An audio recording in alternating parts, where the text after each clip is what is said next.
Hey everyone, welcome to a new video. Welcome to Floating in Dreams. Today we are going to be discussing my worst makeup products of 2021. I'm saying worst makeup of 2021 doesn't mean that any of this makeup is bad. No, it's not. It's just that these things I tried them and they didn't quite meet my expectations. That's sort of where we're coming from in this video today. I've got loads of different categories to talk about, so let's get started. So welcome to everybody watching this video, whether you're new here or whether you're a returning viewer of mine.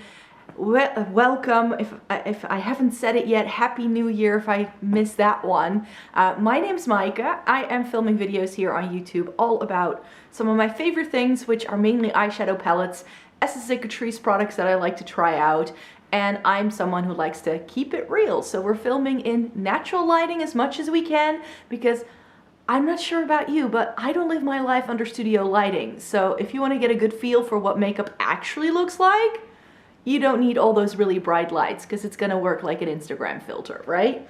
And I really like to get the use out of my products. And that's why I think that today's video, where I'm going to be chatting to you about products that didn't work for me, those are also things that, you know, they are tried and true. Any product that I like to try, when I try an eyeshadow palette, I try every single shade. I do regular shop my stashes and really try to, you know, use a foundation for a week or two before I make up my mind. So it's a bit of a slower pace on this channel than most channels. The turnover rate isn't that quick.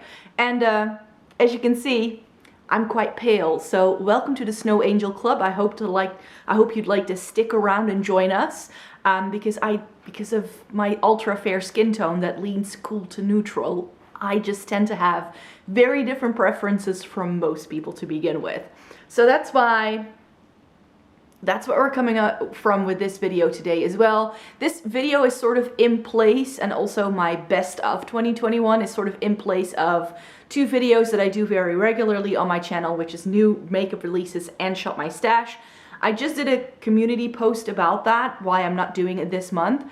I ended up wearing so little makeup in December that I just don't have anything to talk about in a shop my stash, but I do want to bring it back at the start of February because I want to focus this month on like getting back into the swing of things a little bit, and doing my makeup more often. However, today was just not that day, so that's why, again, I'm barefaced because I just can't be bothered.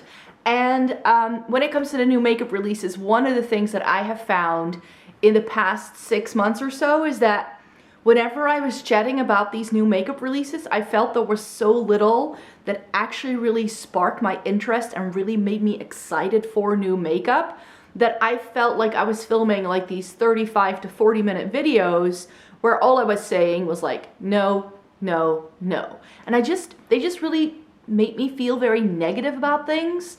And I'm here because I want to have fun and I want to chat about makeup and things that make me happy. And that video isn't really necessarily really making me happy. So I'm sort of trying to brainstorm ideas of how I can still talk about new makeup releases because it's sort of part of the jam by now. And I like to see what's out there and what is new and what gets me excited. And I was already only featuring things that sort of made me go like, huh, oh, that looks okay. So I'm sort of dabbling around with the idea of going perhaps top 5, bottom 5 style, so that every month I just pick 5 releases that really stand out to me and that are really truly on my wish list that I hope to at some point buy or do something like that. And like my bottom 5, like the things that least impressed me. And I want to not feed the monster of what YouTube and the beauty community is turning into, which is just a lot of samey stuff. I want my content to be, you know, fun and happy and just have this be a space where people can come and chat about makeup because that's why I'm here. So yeah, those are some ideas I'm playing around with. Let me know in a comment down below if that's what you can get down with. I would love to know. So I just want to get started and get to my least favorite makeup that I tried in 2021. The way we're going to be organizing this video is similar to how I organize my best of 2021, where I'm going to go over these products in groups of 3 and like my least favorites foundations, like bottom 3 you could say that I tried. I don't have 3 products in every single category, so that's why I've sometimes lumped certain things together. And there just isn't as much in this video, but these are sort of the things that didn't really work for me, sometimes because shades didn't work or textures didn't work. So it's very much sort of like my makeup references that are gonna come to the forefront. And if these products are some of your favorites, then of course, by no means, this doesn't mean that you can't enjoy them anymore, but this is just things that didn't work because I've got dry skin, I've got quite sensitive skin, and I'm super pale. Oh well. So we've got a couple of items here, and 2 of these are actually in my Shop My Stash, and one of them was in my Shop My Stash for quite some time. And it's all these like base, like primary kind of products. So the first thing I wanted to share with you that didn't really work for me was the Makeup Revolution Prime and Lock eyeshadow primer. I used this for quite some time, and I just in the end ended up not loving it as much as other primers that I've used. I've got pretty deep set eyes, slightly hooded as well, so that means I've got a pretty bad crease. That means that eyeshadow creases on me very, very easily, which is why I always go in with a double prime. And with this, I felt my makeup was creasing quite quickly, a lot more quickly than with the Milani, which is one of my favorites. So I do like a good drugstore option, but this just wasn't it for me. It looks really, really big. It's got this ginormous doe foot. I don't know, I just didn't really like it, and it looks like it's tinted, but the tint in this product isn't strong enough to block out my entire lid. So whatever redness and veins I had were still showing up, so I still had to go in with a second primer. So it just wasn't ideal. And I feel the same way about these 2 products from Essence and Catrice. These were in one of their most recent like line changes, you could say. I think both products came out for the fall winter season that they launched in August. So this is the Essence Hello Goodstuff Primer Serum, and I was hoping that this could be similar to the Catrice Anti-Redness Serum that I put in my best of 2021. But this is nothing like it. Maybe you can see it a little bit, but it's got like this blue tint that does absolutely nothing. And it is hydrating, but I really feel that it doesn't really do anything else. This is just a little too basic for my liking. I tend to like very basic primers, but this, it just has a bit of a weird scent to it. Like it has this like very sort of candy sweet blueberry scent, which I'm not a fan of. And it's just not my favorite. Will I use it up? Yes, because I don't dislike it that much where I'm like, this totally didn't work for me. Like I said, none of these products are bad, but this I felt could have been better. And I feel the same way about the Catrice Clean ID Hyaluronic Fixing Spray. This spritzer is the most aggressive spritzer I have tried in a long time, which is why this quite small 50 milliliter bottle is already quite empty. I think I started using this at the end of November, which means I've only used this for like 2 weeks really, and I'm already down this much because I practically didn't really do my makeup in December. So I only have this much left. So it overuses product. Whenever I've sprayed this, my face it's not a gentle mist. It just kind of like attacks you and then your entire face is wet. So I like the product okay, but the spritzer is just terrible. And it just isn't really giving me what I want for that reason. So that's why these 2 base products, could have done without them.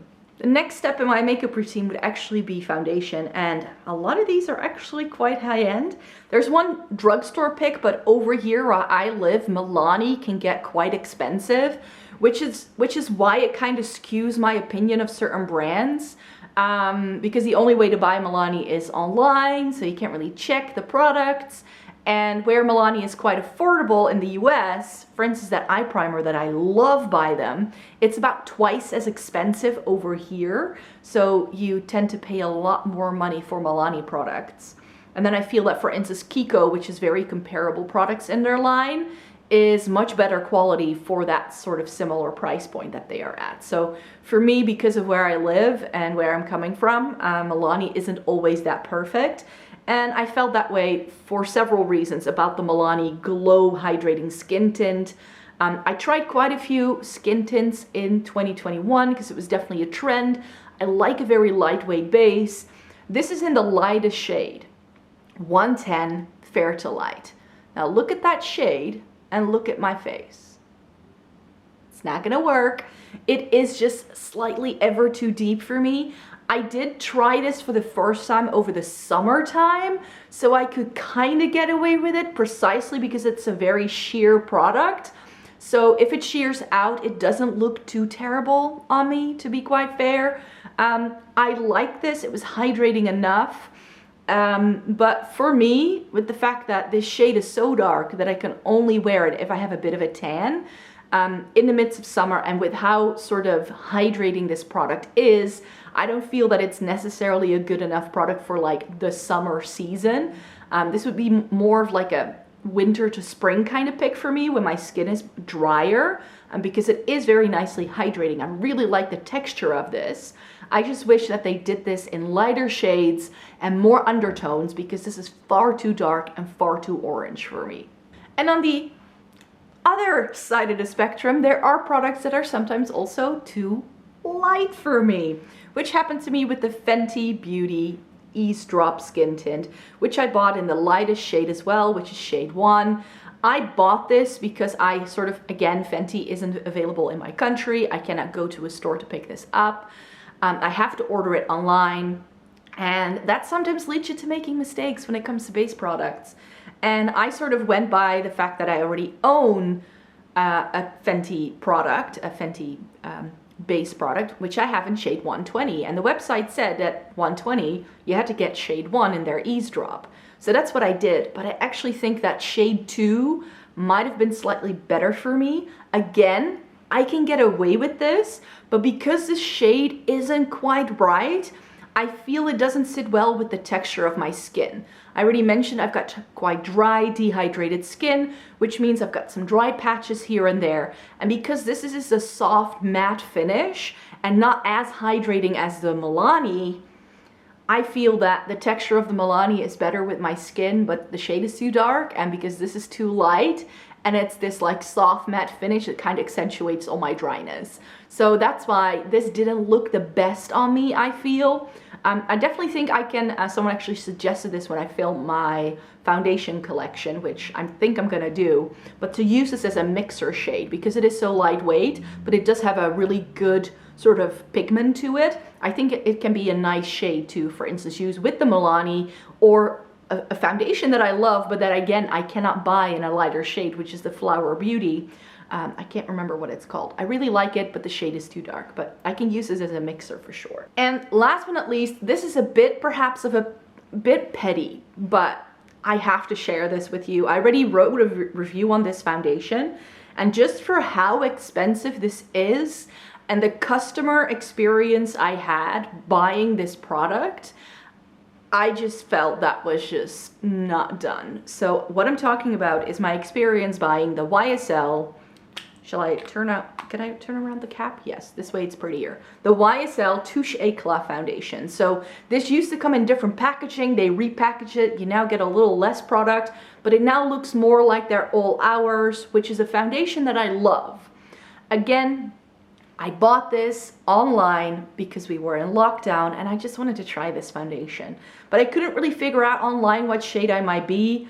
And then I went for the same shade as I had in the All Hours. Now, luckily for me, again, like the Milani, it looks far too dark for me.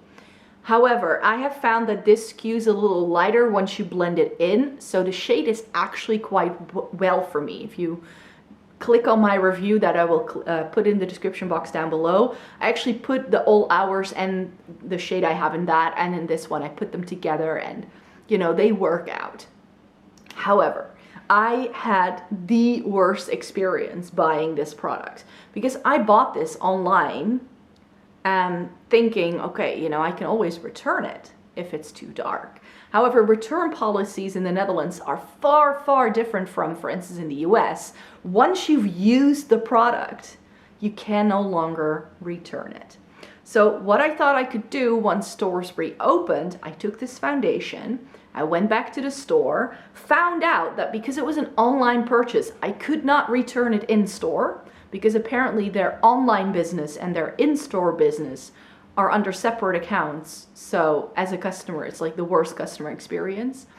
And then I also found out that they sold many more shades online than they do in store. In fact, the little like case of YSL has a sticker on it with all of the available shades, and this shade isn't even listed as being available. And I'm like, I bought it. Like, I was like talking to the girl in store. I was like, but how can I buy a shade that doesn't exist? Because it exists on your website. So then why isn't there a tester in store that I can at least see what the product is like? Because I got this home and I was like, that's like 5 shades too dark for me. And this foundation is 65 euros. I mean, I'm not just going to open that to see if the shade might be correct. But because they were giving me such a hard time, also when I contacted online customer services to see if I could get a tester or if I could, you know, what I could do to exchange it for a different shade, they gave me such a hard time. And the lightest shade available in store wasn't light enough for me. That came in the neutral range because this foundation does come in a cool, neutral, and a warm. But the shade they sold in store was far too yellow and far too deep. So how can I try a product? I was so super frustrated, even though I like this product a lot, just for that reason. And I'm not sure if this is just the retailer where I bought this, or whether it's YSL deciding not to sell all of the shades in store here. I mean, many luxury brands actually do this over here, where, you know, you can find online that certain shades exist. Dior does this, Chanel does this, Giorgio Armani does this, YSL does it. Sometimes I have to go to a different country to buy the shade that might match me. And I'm just, it sucks so badly to know that your shade exists in a line, but there's no way you can get your hands on it, or at least try it before you know, commit to making such an expensive purchase. And with, for instance, like the Flower Beauty, where I also have that issue, there is a lighter shade available, but it's not sold here. I don't really mind it because it's a drugstore price point. So then I'm like, you know, with the Milani as well, it's like 12 euros. I'm like, I don't mind. But if you're charging me this much money, I want stellar customer services, and I want to have the ability to get a tester of every single shade that you have on offer, even if it's only available online. So I'm sorry about that rant, but I don't think I've actually explained it that fully over here. But yeah, major pet peeve. The Netherlands is like a makeup desert for the most part. And it's just not been, yeah, that was just not a great experience. Next up, we have to talk about concealers. And concealer is, again, something that I didn't really try a lot of last year. I bought a couple of things for Full Face Off, and Catrice did a new one. And what Catrice did is that they updated their Ultimate Camouflage Concealer. I think it was just called the Camouflage Concealer at first. It is one of those potted concealers, and I actually want to try it against the NARS Soft Matte concealer, because that is one of my favorite potted concealers that is a bit more matte. I want to see if the textures are the same. But this is just not necessarily my cup of tea. I kind of knew that going into it because of the way this product was before it was revamped. I was hoping it would be better. It is slightly better. It just doesn't really go with my makeup aesthetic. But hey, I like trying new things. And I think the same thing can go for both of these concealers. The Nabla Close-Up Concealer, it's Tarte Shape Tape. That's the only thing I can compare it to that I have tried. It's super full coverage, which is what I don't need. So I kind of now have this so that, because I decluttered Tarte Shape Tape I think last year, because I like having a very full coverage concealer for those like 2 or 3 times in a year where I like to do a cut crease. That's what I now have this one for, but it's not going to go on my under eye because that's a train wreck. And this was quite the opposite. This is the Fenty Beauty Bright Fix Eye Brightener, and I quite like this. It's just, it's a very lightweight texture where it doesn't really do a lot of covering, I feel. So this, perhaps on a day like today where I don't want to wear that much, I can still use this to just brighten up the under eye area. So it's great for like these no makeup kind of days where you don't want to wear a lot, but I do want a little bit more out of my concealer. So if these two could go and have a baby, like give this a bit more coverage but make this more hydrating, then we would be best friends. I did buy that new Nabla concealer that they came out with. It does have one of those clicky pens with like the sponge. Cringe. I don't love the way I have to administer that product, but I did buy it so I could try it. It was on sale on Beauty Bay for Black Friday, so I did buy that one to see if I like it better than this, and it seems to be more hydrating. So yeah, these two weren't perfect for that reason. But yeah, this, maybe I should have put it on today because I'm really not wearing anything. Maybe this can be like a January pick, you know, just like slide it into my Shop My Stash to see if I like it if I barely wear any makeup. Next up are some random bits, because these are not really categorized in any way, shape, or form. These are like 3 random products. I was like, I'll group these together because then I have another grouping of 3. The Milani Prep Set and Glow Illuminating Transparent Powder. I bought this because I did a full face of Milani, and I've heard so many people raving about this powder, saying how much they like it. But I've got dry skin, so I'm quite picky when it comes to powder. This didn't look great on me. It just clumped together in all the places where I didn't want it to come together. Within just a couple of hours of wear, my makeup looked atrocious. This is not my kind of powder. I need something that's just not as setting as this. Then a product that I started off using, liking it quite a bit, but then I ended up just not using it anymore because the Makeup Revolution soap styler became such a mess that I was like, no. Like, the brush doesn't fall out because it's stuck to the packaging. Like, just, and also, like, I'm not gonna take it out. It looks gross. And that's why I just stopped using it. It got so gross and messy from like going in with the little brush every single day, wetting this product, letting it dry out. No, not my cup of tea. So it just got a little grubby, and I don't like that kind of thing. I like things that are easy to keep clean. So even though I like the product and I like the way it looked to my brows, I just didn't have the best experience using it. And I feel the same way about these. These are so cute, and I will not be decluttering these anytime soon because I think that Essence's Chrome On Multi-Chrome Liquid Shadows that they did over the summer are such a great thing to do at a drugstore price point. They don't stay put.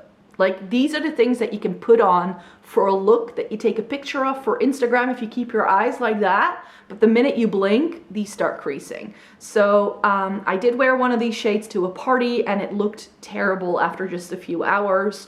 The way I intend to get more use out of these is as an eyeliner, because then I think they can still be very pretty. Like, if you don't get it anywhere near the crease of your eye, then these work, because if you just don't touch them, and you just use them as a bit of liner, then they can be very pretty. Because the shades are pretty, they can be built up to opacity. It's just that when you build it up to opacity, there's so much product on your lid, it no longer sticks to a primer. So there's that. So yeah, this is the kind of product that you can only really use in one way, and that's why I had to knock it into this video. But I think it's such a clever thing, and I think these were like, what? 4, maybe 5 euros a pop, and I think that 4 multi-chrome liquid shadows, I mean, come on, like, you can't beat Essence for that. And I believe they've done other things like this in the past. I bought all 5 shades, and they are really pretty. It's just that they need a bit of work, they need a bit of attention, and you can't really use them in like a multitude of ways, which I have found with the Lethal Cosmetics multi-chrome liquid shadows that I've tried, that those do stay put on the lid and you can build them up to opacity without them creasing. So that's why these ones had to go into this video.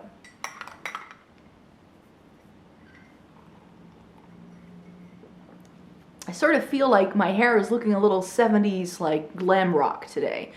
I'm still trying to figure out how to best wear my hair now that it's cut and it's really sort of wanting to be very textured.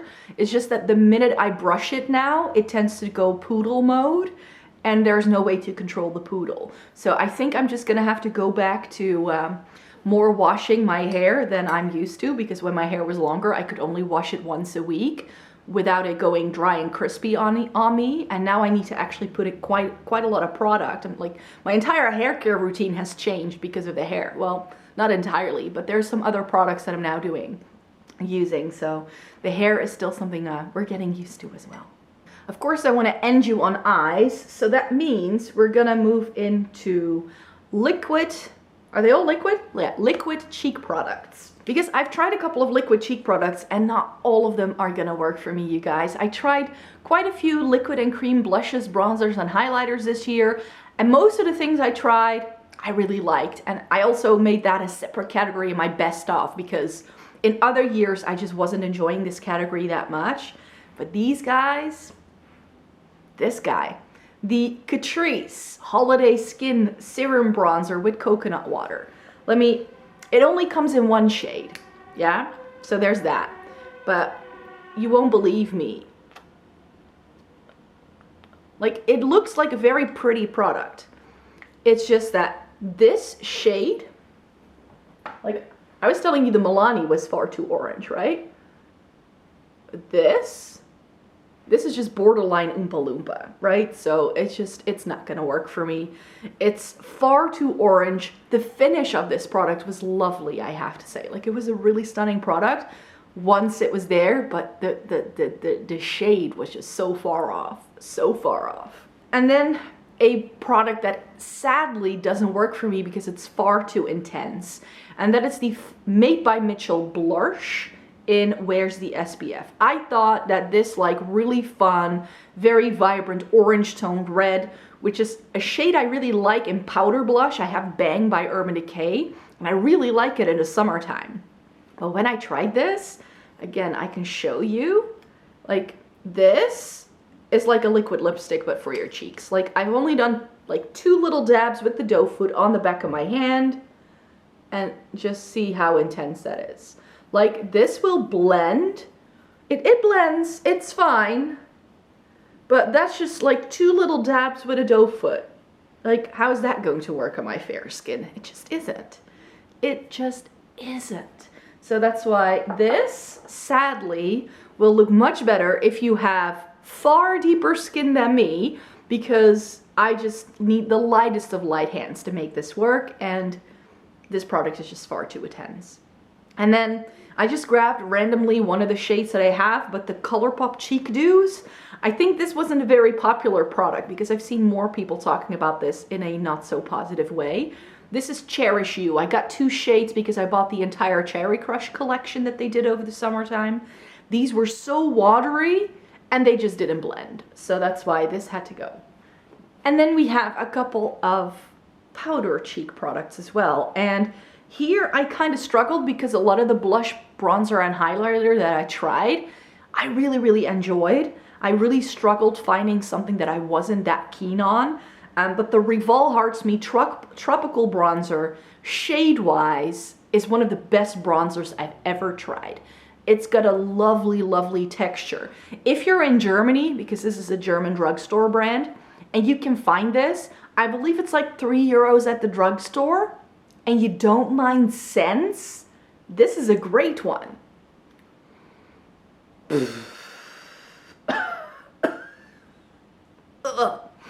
The scent on this is so strong. I remember putting this in a Shop My Stash, and I was using it every single day, and every single time I opened up that drawer, there was this waft, like this waft of this product just coming out of the drawer, even though the packaging was closed.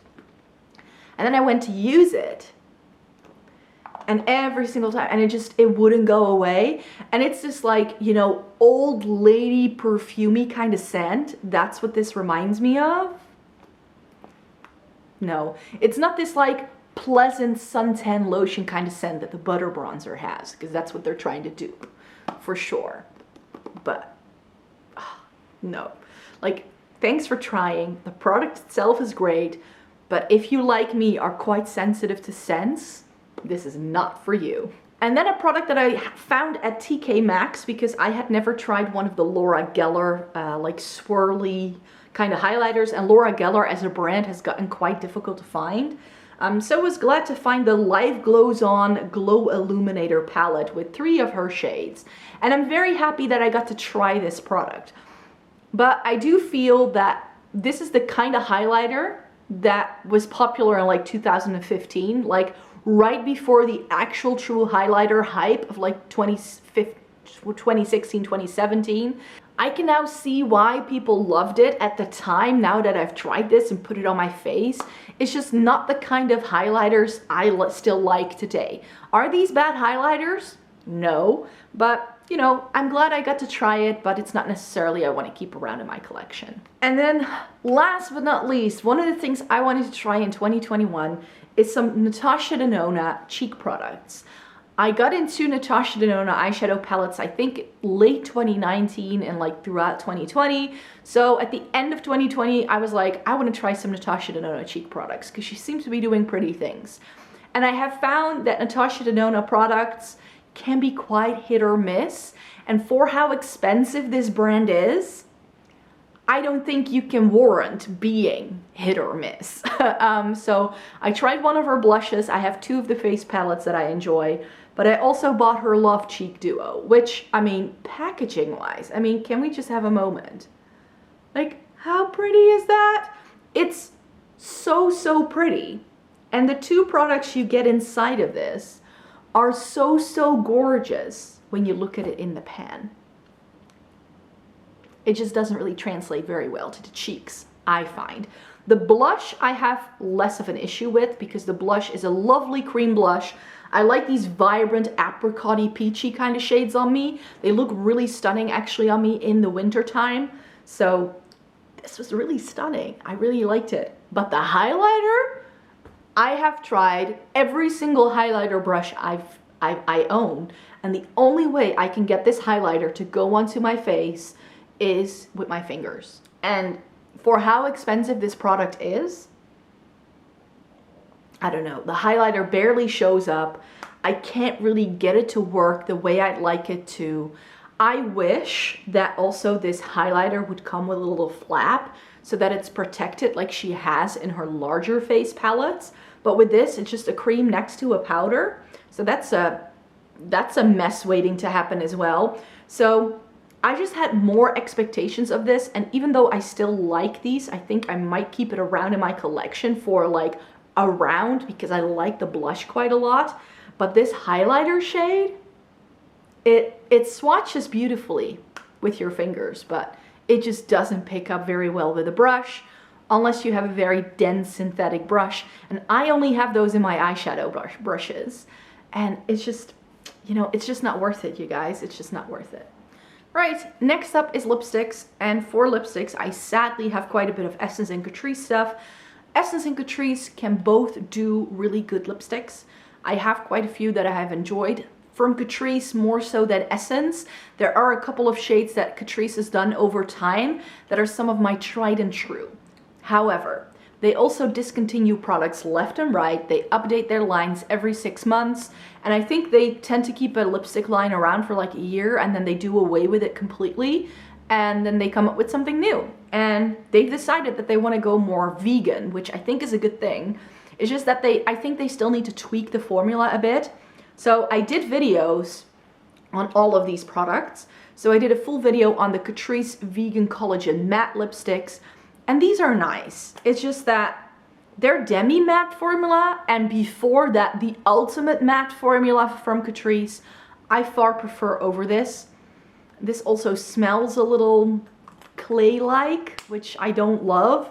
So that's why I'm saying Catrice is definitely like going the right way with making all of these lipstick vegan and making sure there's a formula that a lot of people like to wear. I just want them to do a better formula that feels more pleasant on the lips, that is not as heavy, that is just a little bit better shade range wise, because they tend to do like 10 shades. And then there's like one red and everything else is like a brownie tone nude. And you're like, what am I supposed to do with this? So I want them to do more interesting shades like they used to do. Like they used to do these really stunning taupey, more plummy, berry kind of shades. And they've completely stopped doing them. So I want Catrice to do more, really. And I kind of feel the same way about Essence. So Essence came out with the Hydrating Nude and the Cool Collagen lipsticks. And then they also redid their lip liners. And these are the soft, precise lip pencils. And I'm not a lip liner kind of girl, but because I saw that the shade names of these lipsticks kind of corresponded with the shade names of these two lipstick lines, I thought I could try them together just to give us a vibe. And where Essence can do a good lip liner, I don't really have that many issues with the texture of this, but the shades of these lip liners were just weird. They were just weird shades. And I felt the same way about these lipsticks. They just weren't all that flattering on. Again, a million different shades of nude, but none of them quite right. No really like fun shades or anything like that. Again, weird scents. This cool collagen, like plumping lipstick was very strange texture-wise when you put it on your lips, because it does have this like cooling sensation. And with Essence, I've always sort of felt like their lipsticks don't last that long in terms of once you purchase them off the shelf, I feel that they are too cheaply made. So that's why with Essence lipsticks, I've always had a bit of an issue, like with Catrice, where I have some of these tried and trues that I think I can keep around forever in my lipstick collection until they expire. With Essence, I've never really felt that way. I like trying their lines, I like seeing what's out there, but I wish these brands would do some different things. And this is not the direction I want them to go in. Again, these formulas need tweaking. And like with the blushes and the bronzers, I also tried some different lip categories. I tried some lip glosses and also some like lip stains and like liquidy kind of things. And not everything you then try works out for you, right? So the ColourPop Fresh Kiss lip stains were not that great. Again, I bought this as part of the Cherry Crush collection, and these on me just didn't stay put. Like, I could put these on, and I've had this issue actually with a lot of lip stains, that they tint my bottom lip, but not my top lip for some reason. For some reason, my top lip doesn't like lip stain, and the stain just kind of transfers to my bottom lip, making my bottom lip even more intensely red, and my top lip just not stained at all. So that wasn't a good look, and it happened with this as well. So no can do. And then we have some glosses. So Catrice came out with the Clean ID limited edition line in the springtime, and they came out with these Hydra Volume lip plumpers, and it came in like 3 of these very weird, very light shades that kind of put this milky layer on your lips. It looked very sort of, you know, all I was missing was like brown lip liner, really. Like, it was not a good look. And a lip gloss I tried that I didn't like, that I know a lot of people love, is the Lunar Beauty lip gloss. This is in the shade Moon. I thought it was going to be more sparkly once I got it home, based off of swatches I had found online. And like with the bronzer, the reason why I didn't like this smells like vanilla sugar cupcakes. If you love scented makeup, you will love this. But I dislike scented makeup, especially if the scent lingers for a very long time. This just smells far too strongly, and because my lips sit right underneath my nose the entire time that I'm wearing this, I can smell it. It's not as sparkly and fun as I thought it was going to be, and it just looks like a beigey cream nude, which is not my kind of lip gloss shade either. So it also looked terribly off against my complexion and my natural lip color. So it just had 3 strikes again. I quite like the formula, but that's the only thing this has going for it for me. And then finally, we have eyeshadow palettes. And in my best of, I had like 12 different palettes. And to be quite fair, I don't think many eyeshadow palettes that are released nowadays are necessarily bad. It's just that very often whenever I've tried something, there are just palettes sometimes that just don't give you what you want. And the first palette I want to share with you is definitely that. And it's one of the ABH Norvina palettes. So these are the larger palettes that are part of the Norvina line. This is volume 4. I bought it in the Black Friday sales in 2020. And I was excited to try this palette because color story wise, it looks like something I might like. You know, it's got the taupiness and the cool tones and like some bright pops of color. It does have some pressed glitters, but I was like, it's a fairly large palette. So maybe I don't mind it that much. This I didn't like at all. I'm used to that very powdery with lots of kick up formula that ABH has in her standard palettes, but these I felt were too hardly pressed.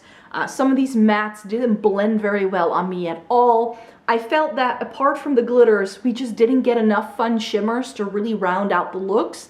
I love shimmer shadows. That's just what I go for. So for me, there were too many mattes and like satiny shades. A lot of the undertones didn't end up working for me.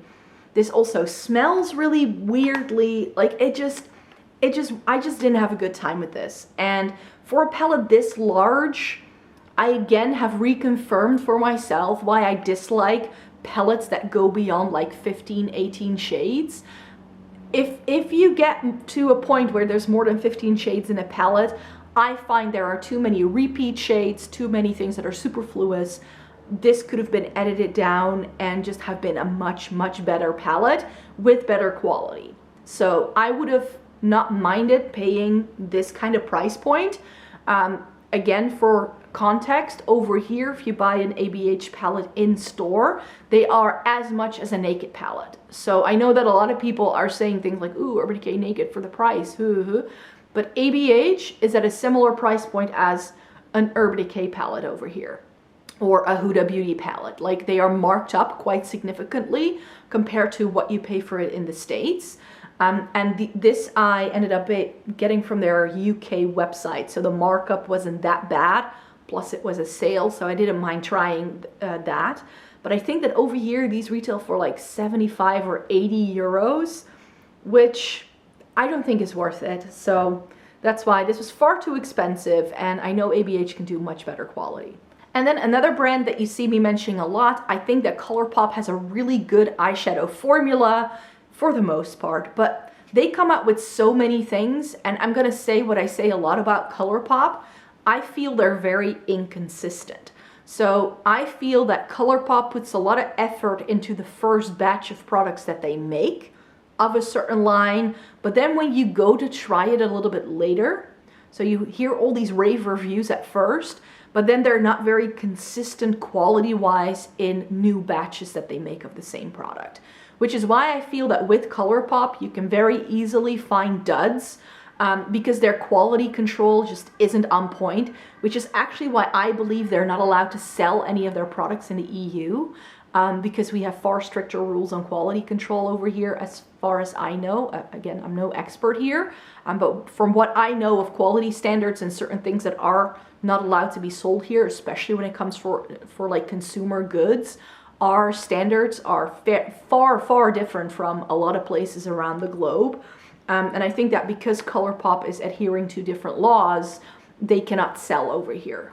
So which is why you have to buy it always from their US website. And then sometimes you can just find products that just didn't really work. I love their mini palettes in like the 4 pans in the clear packaging. Those have all been very successful for me. But I also tried this from their Animal Crossing collection, and I thought I could try this. I think I heard quite a few influencers talking quite positively about this collection. And then I found out that all of these palettes come with a pressed glitter. And I'm like, if you're only giving me 4 shades, I don't want one of those to be a pressed glitter. You know, I just don't. I also felt that the shades didn't really go together. I just didn't have a good time playing around with this.